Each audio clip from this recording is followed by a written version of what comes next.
to draft achievable implementation plans for the year 2023 that clearly bring out the ministry's outputs, outcomes, and impacts.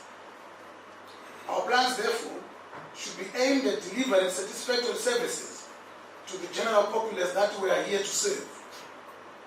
It is without doubt that our people want a peaceful, secure, and safe environment in which to go about their various socio-economic activities with the minimum, if any, security-induced disruptions.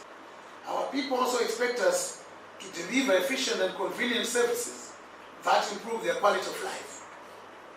The Ministry's programs and projects that are not only targeted at realizing this, but also at reducing poverty among our people. I'm confident this workshop will equip and capacitate you to be able to perform this part of our mandate with honor and distinction. At this juncture, ladies and gentlemen, let me hasten to remind you all that the strategic plan, which is a statement of agreed intentions and targets that we are here to produce, will set the basis for the crafting and evaluation of our performance contracts as it highlights areas of priority and actions to be taken towards their achievement. It is therefore imperative that we focus on plans that carry realistic outcomes, as well as financial projections that guarantee successful implementation thereof. Ladies and gentlemen, we must remain cognizant of the need to respond positively and promptly to requests for feedback on the implementation of the Ministry's programs and projects by the Office of the President and Cabinet, OPC. To this end, the need for the establishment of robust, willing teams for the implementation of the 100-day project cycles and enhanced cooperation with other stakeholders in order for us to be able to complete such projects within prescribed timeframes cannot be overemphasized. We should at all times strive to meet all our planned outputs and outcomes to enable the Ministry to report positively to Cabinet. It is my hope that greater attention and focus will be given to the Ministry's Cabinet-approved Integrated ICT strategy, which is designed to not just automate work processes, but also to bring efficiency and effectiveness to our systems. I'm happy to note that the strategy, which prioritized such highly impactful projects as the online border management system under immigration, the electronic data record management system under the National Archives, and smart policing under ZRP, among others, has made significant progress in terms of implementation.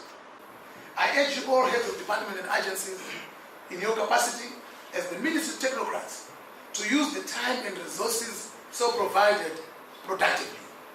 We must adopt a culture of achieving results against all odds and become a result-oriented ministry. It is an honor to welcome you on this important occasion in the annual calendar of the ministry, where we sit to review our performance under the previous strategic plan and to craft a new plan for the ensuing period. This workshop, Honorable Ministers, ladies and gentlemen, affords the Ministry an opportunity to review its past performance and to make adjustments and corrections as we craft the strategic plan and the Ministry's performance contracts for the ensuing period.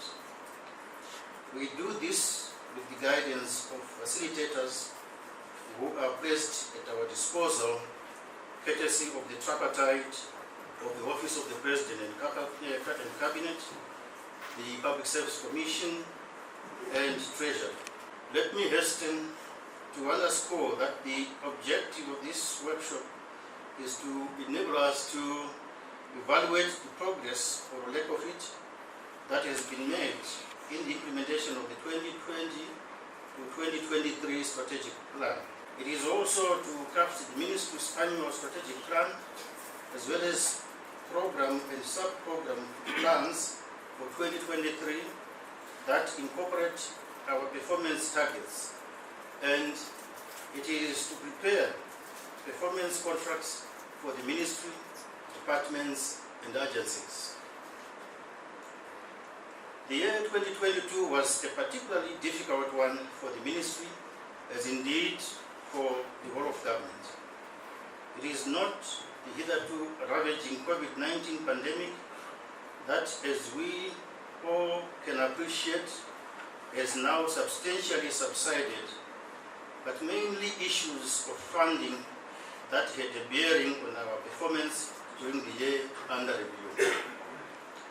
The workshop, ladies and gentlemen, provides us with a vital pedestal on which to embolden and fortify our collective resolve to effectively discharge our mandate.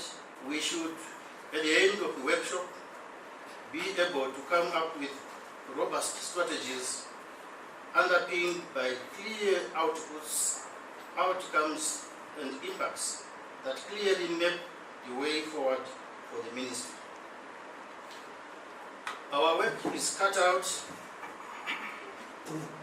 for us by that overriding part of our mandate that relates to the maintenance of a peaceful, secure, and safe environment, itself a prerequisite for economic development. Under the 2022 strategic plan, and as captured in the ministry's performance contracts, the ministry undertook to implement a number of programs and projects. While considerable progress has been registered in the implementation of most of these, significant others remain outstanding. The reasons being many and varied, but foremost is the issue of limited and restrictive financial support.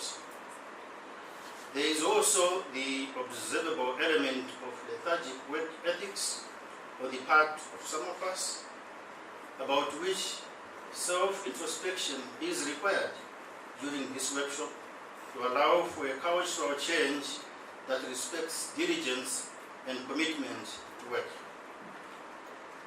It will be recalled that such tendencies partly accounted for our not so impressive performance in 2021. As a result of that, we agreed at the beginning of the year that the ministry would never be associated with that standard of performance again.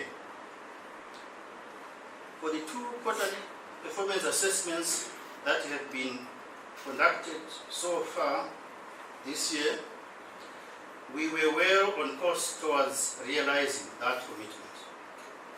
It is during the third quarter where issues of funding began to negatively affect our trajectory. It is hoped, however, that the philosophy of optimal performance against all odds that we agreed on will propel us to meet our planned targets.